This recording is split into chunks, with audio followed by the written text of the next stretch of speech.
بسم الله الرحمن الرحيم.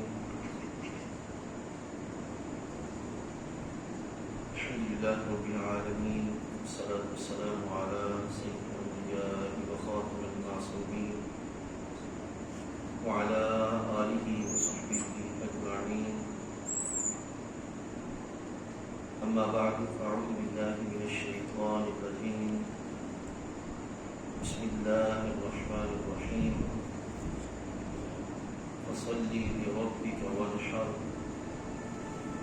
صدق الله مولانا العظيم وبلغنا رسوله النبي الكريم الأمين.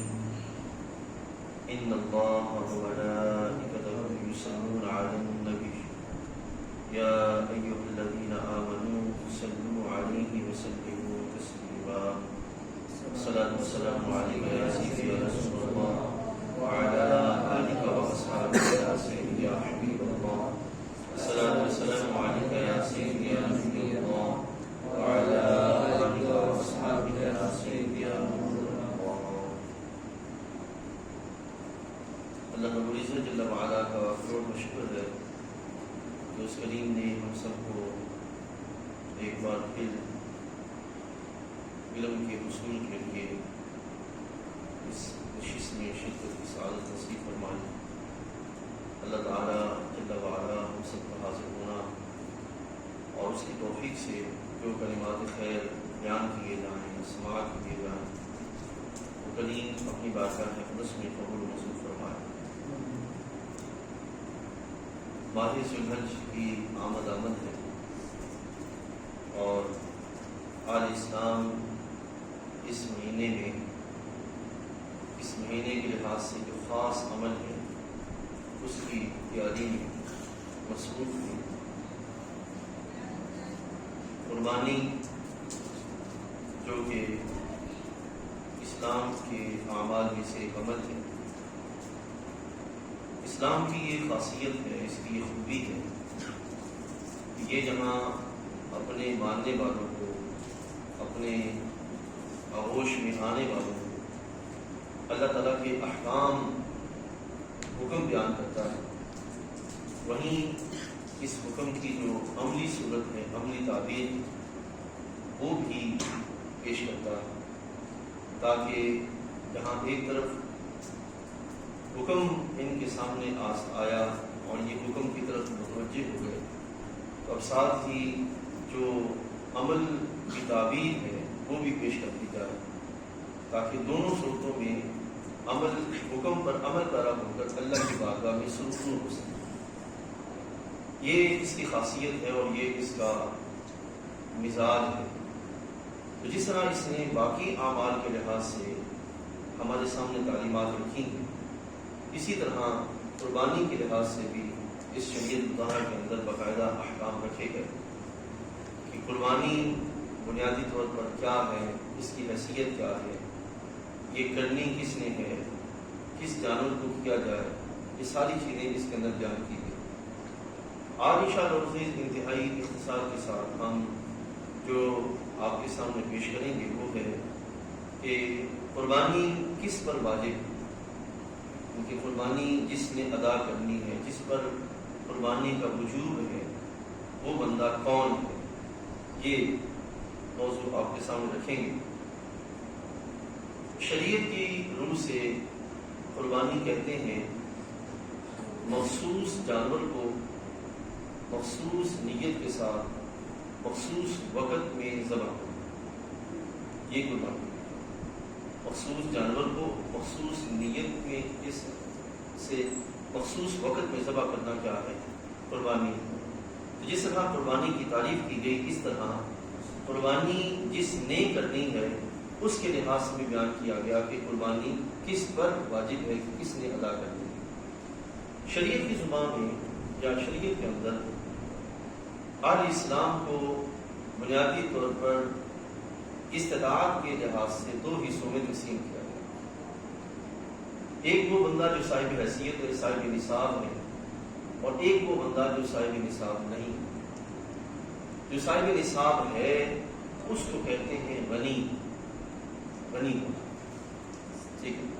اور جو صاحب نصاب نہیں ہے، ٹھیک ہے، اور جس کے پاس حاجت اصلیہ سے بھی معاملہ کم ہے اس کو کہتے ہیں فقیر.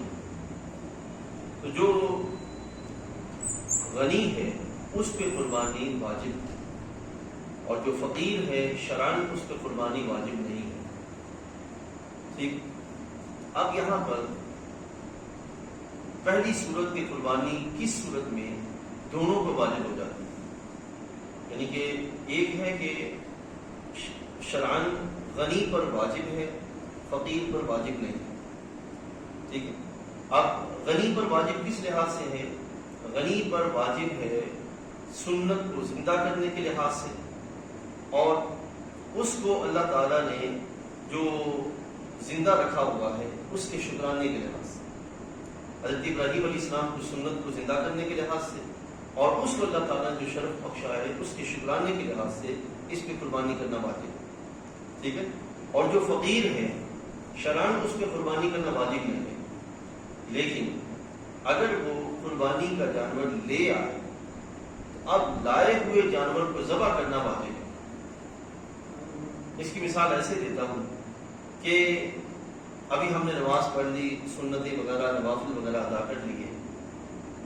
اب اگر ہم میں سے کوئی بندہ نفل پڑھنے کی نیت سے کھڑا ہو کر نفل باندھ لے، اس پہ نفل پڑھنا ضروری نہیں ہے، پڑھ لے تو ثواب ہے، نہ پڑھنے تو کوئی گناہ نہیں ہے. لیکن اگر اس نے نفل پڑھنے کی نیت کر کے کھڑا ہو گیا اور نفل اس نے باندھ لیے تو اب اس پہ نفل پورے کرنا واجب ہو جائے گا. اسی طریقے سے اگر فقیر اس پہ قربانی کرنا واجب نہیں ہے، لیکن اگر وہ قربانی لے آتا ہے تو اب لائے ہوئے جانور کو ذبح کرنا اس پہ واجب ہوگا. ٹھیک ہے. اب دو صورتیں ہوں گی. تیسری صورت یہ ہے کہ فقیر اور غنی دونوں منت مانے کہ میں اللہ کی رضا کے لیے فلاں جانور ذبح کروں گا. اب منت کے ماننے سے ہی بھی دونوں پہ قربانی واجب ہو جائے. ٹھیک ہے. اب تین صورتیں بن گئی. ایک ہے غنی پر واجب ہے، دوسرا ہے فقیر پر واجب نہیں ہے مگر تب جب وہ جانور لے آئے اس نیت سے کہ میں نے قربانی کرنی ہے اس جانور کو ذبح کرنا واجب ہو جائے گا. اور تیسرا یہ ہے کہ جو منت مانے، دونوں فقیر اور غنی دونوں منت مانے تو منت ماننے کے سبب دونوں پر قربانی کرنا واجب ہو جائے. ٹھیک. اب یہاں آگے بڑھتے ہوئے قربانی واجب ہونے کی شرائط کیا ہے؟ سب سے پہلے یہ ہے کہ قربانی مومن مسلمان ہونا. ٹھیک ہے نا. مسلمان ہونا، جس نے قربانی کرنی ہے وہ مسلمان، غیر مسلم پہ قربانی نہیں. ٹھیک ہے. نمبر ایک. نمبر دو، وہ مقیم ہو، مسافر پہ قربانی نہیں. ٹھیک ہے. مقیم ہو، مسافر پہ قربانی نہیں. نمبر تین، صاحب استطاعت ہو، فقیر پہ قربانی واجب نہیں. ٹھیک. اور نمبر چار جو ہے آزاد ہو. ٹھیک ہے. غلام پر قربانی واجب نہیں. ٹھیک. اب یہ جو چاروں شرائط میں نے بیان کی ہیں اس میں سے آزاد ہونا یہ تو الحمدللہ ہم سب آزاد ہیں، غلام ہونے کی جو تصور ہے وہ تو اب نہیں ہے. اب یہ جو تین شرائط ہیں کہ مسلمان ہو، مقیم ہو اور صاحب استطاعت، یہ جو تین شرائط ہیں ان تین شرائط کا وہ جو خاص قربانی کا وقت ہے اس وقت میں پایا جانا ضروری ہے. اگر کوئی بندہ اس وقت کے اندر، اور وہ وقت کون سا ہے؟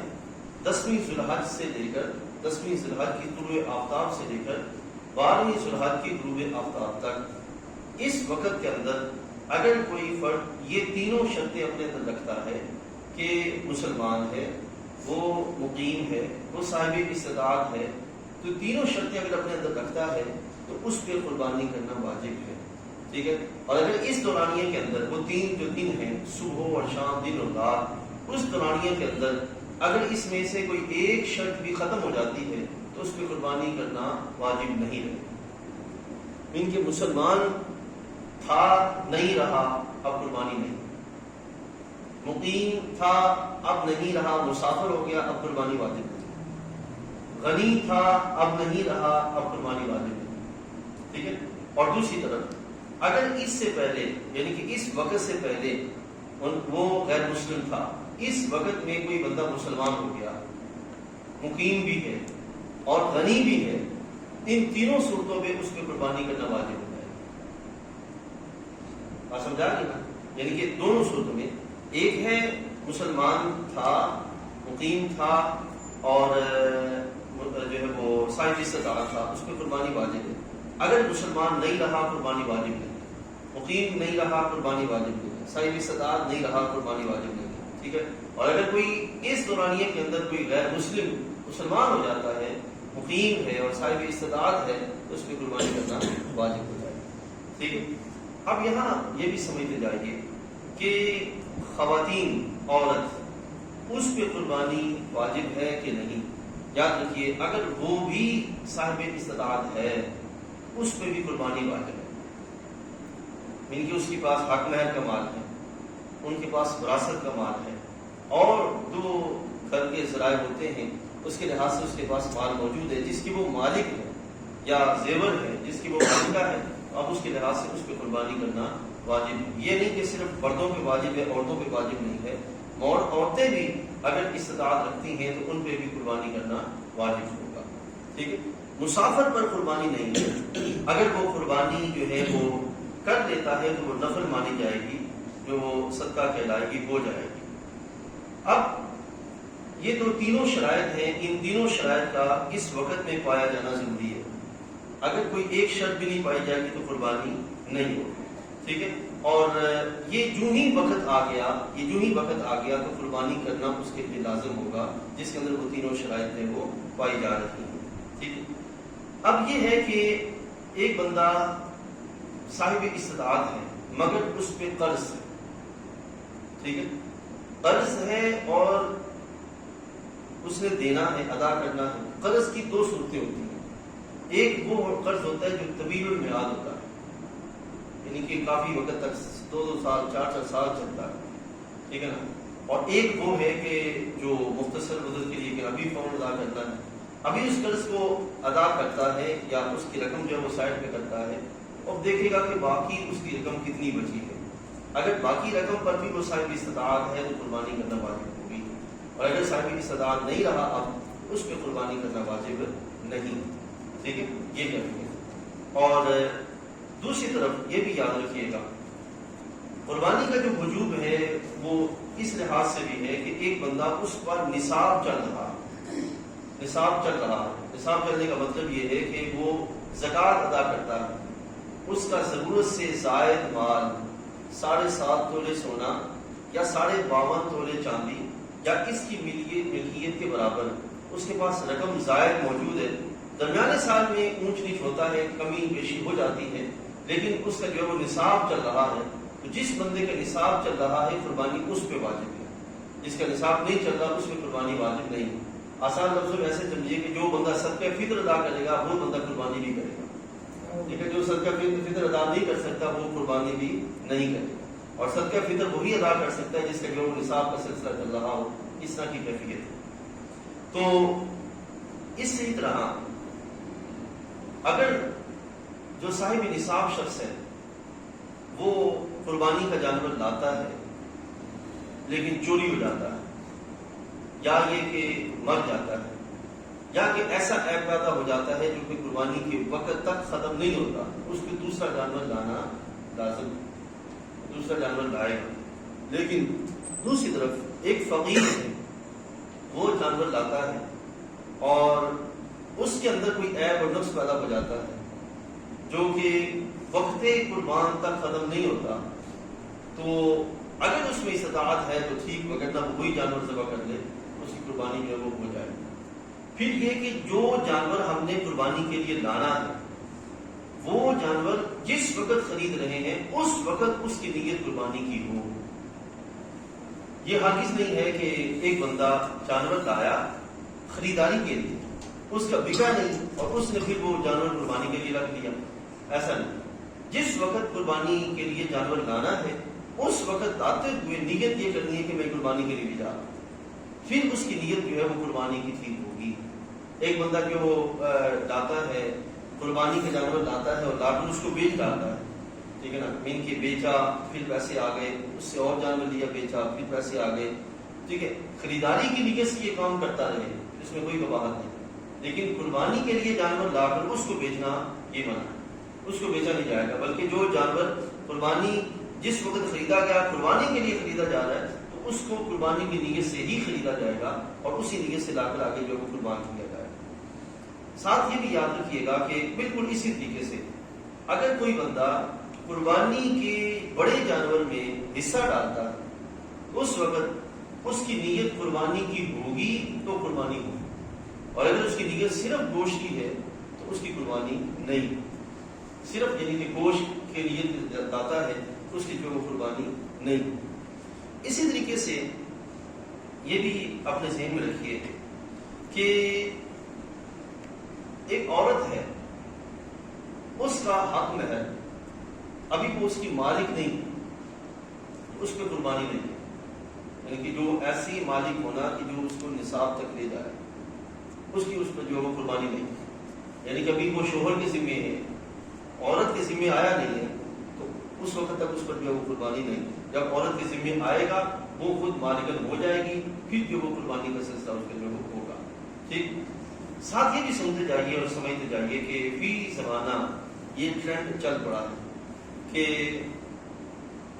بہت سے لوگ وہ زکوٰۃ کے حقدار نہیں ہوتے مگر زکوٰۃ دے رہے، ٹھیک۔ اس میں جو بڑی چیز کاؤنٹ کرنے والی ہے وہ یہ ہے کہ گھر دیکھا جائے گا کہ گھر میں اس گھر اپنا ہے، اس گھر میں جو مال موجود ہے اس مال کے اعتبار سے کیا کیفیت ہے، ٹھیک ہے۔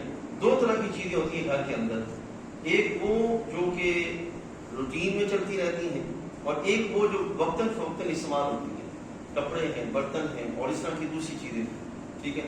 یہ تو وہ چیزیں ہیں جو کہ گھر میں استعمال ہو رہی ہیں، ان پہ جو ہے وہ زکوٰۃ نہیں ہے، ان پہ بھی یہ ضرورت سے زائد نہیں ہے، ضرورت کی چیزیں جو استعمال ہو رہی ہیں۔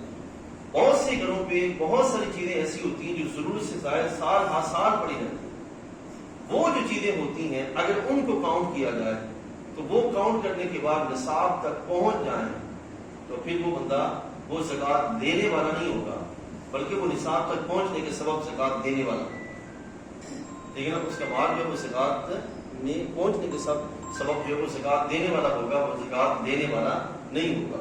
اسی طریقے سے قربانی کے لحاظ سے بھی ہے، ابھی میں ایک جگہ درس دے رہا تھا تو وہاں پر یہ سوال کیا گیا کہ ایک بندہ ہے، اس کے گھر میں ضرورت کی ساری چیزیں موجود ہیں لیکن وہ ضرورت سے آگے بڑھ کے آسائشوں کی طرف جا رہا ہے، یعنی کہ کہہ رہا ہے کہ میں یہ LCD بھی لے آؤں، یہ موبائل بھی لے آؤں، یہ بھی کر لوں، یہ بھی کر لوں، اس کی ضرورت سے زائد مال کھا رہا ہے۔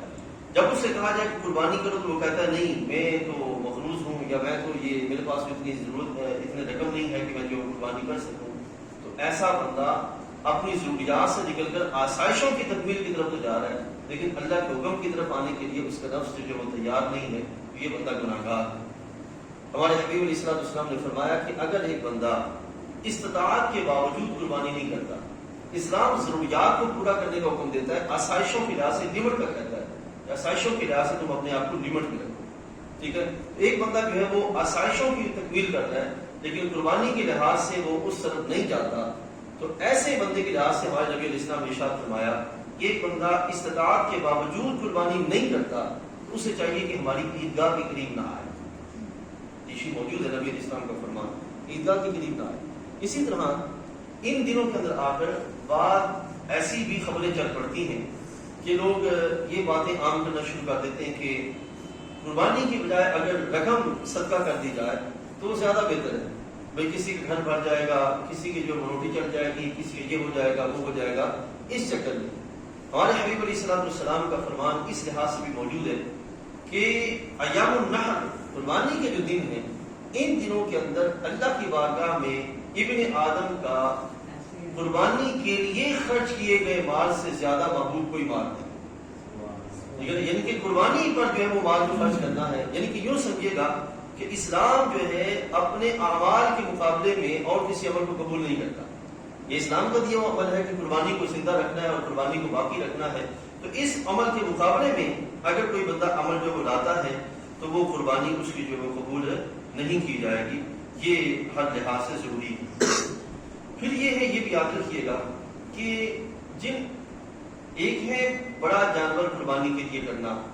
بڑا جانور اکیلا بندہ بھی کر سکتا ہے، اس میں افراد شامل ہو کر حصہ کی صورت میں بھی پورا کر سکتے ہیں. لیکن جن افراد نے حصے میں آنا ہے ان کے لیے لازم ہے کہ ہر فرد اپنا ہر حصہ پورا رکھے. ایسا نہیں ہوگا مثال کے طور پر 4 لوگ یا 5 لوگ یا 6 لوگ پورے ہو جاتے ہیں اور ساتھ میں جو ہے وہ 2 سے اکٹھے ہو کر آدھا پورا کر لیتے ہیں. ایسا نہیں کیا جائے گا، بلکہ ہر جو حصہ ہے، ہر جو جانور ہے، ہر حصہ ہر فرد کا الگ الگ ہوگا، پورا ہوگا، پھر اس کی جو قربانی ہوگی. اس کے علاوہ جو وہ معاملہ خرابی کا شکار ہو جائے گا. یہ وہ کیفیت تھی جو کہ میں نے چاہا کہ آپ کے سامنے رکھیں. ایک چیز اور ہے، ایک شخص قربانی کے ایام میں فقیر تھا مگر اس نے قربانی کر لی. اس کے بعد ابھی وقت باقی تھا کہ غنی ہو گیا. قربانی کے ایام میں غریب تھا، قربانی اس نے کر لی. اب غربت سے نکل آیا، فقر سے نکل آیا، اب غنی ہو جاتا ہے. تو اس پر پھر قربانی کیا ہے؟ غنی ہو گیا تو اس کو پھر قربانی کرنی چاہیے، کہ کیونکہ پہلے جو قربانی کی تھی وہ واجب نہیں تھی. اب وہ غنی ہو گیا تو اب اس پر شکرانے کے طور پہ وہ قربانی کرے گا. سمجھا گیا نا؟ اب اس پہ جو قربانی کرے گا. اسی طرح ابھی میں مسجد میں تھا، وہاں پر یہ سوال کیا گیا کہ ایک بندہ ہے کہ جو پہلے فقیر نہیں تھا، بعد میں فقیر ہو گیا، یعنی کہ اس وقت میں آ کر وہ فقیر ہو گیا، اس کی قربانی نہیں ہے. تو ایک بندہ وہ ہے جو غنی تھا، ٹھیک ہے نا، اور بعد میں جو ہے وہ اس کی جو فقر کی کیفیت آ گئی، یا پہلے فقیر تھا، جانور ذبح کر چکا، اب فقیر نہیں رہا، غنی ہو گیا. اس طرح کی جو کیفیت ہے وہی کیفیت یہاں پہ بیان کی گئی کہ ایک بندہ پہلے فقیر تھا، قربانی تھی، اس نے جانور ذبح کر دیا، ٹھیک ہے نا، لیکن اب ایک بندہ جو فقیر نہیں رہا وہ غنی ہو گیا، تو اب وہ کیا کرے؟ کہتے ہیں کہ اب وہ قربانی کرے گا. اب واجب ہے کہ وہ قربانی کرنے کا جو ہے وہ اہتمام کرے. ٹھیک ہے، یہ تھا آج کا جو ہے وہ موضوع کہ قربانی کے لحاظ سے کس بندے پر جو ہے وہ قربانی کرنا واجب ہے. اس کا خلاصہ یہ ہے کہ صاحب استطاعت پر قربانی کرنا واجب ہے اور فقیر پر قربانی کرنا واجب نہیں ہے. اگر وہ لے آئے تو اس پہ قربانی کرنا واجب ہو جائے گی، اور فقیر اور غنی دونوں اگر منت مان لیں تو دونوں پر قربانی کرنا واجب ہو جائے گی. اور باقاعدہ شرائط پائی جا رہی ہیں کہ وہ شرائط پائی جائیں گی اس وقت میں کہ جو قربانی کا ہے تو قربانی ہوگی، اور اگر وقت میں وہ شرائط میں سے ایک بھی باقی نہیں رہے گی تو قربانی جو ہے وہ نہیں ہوگی.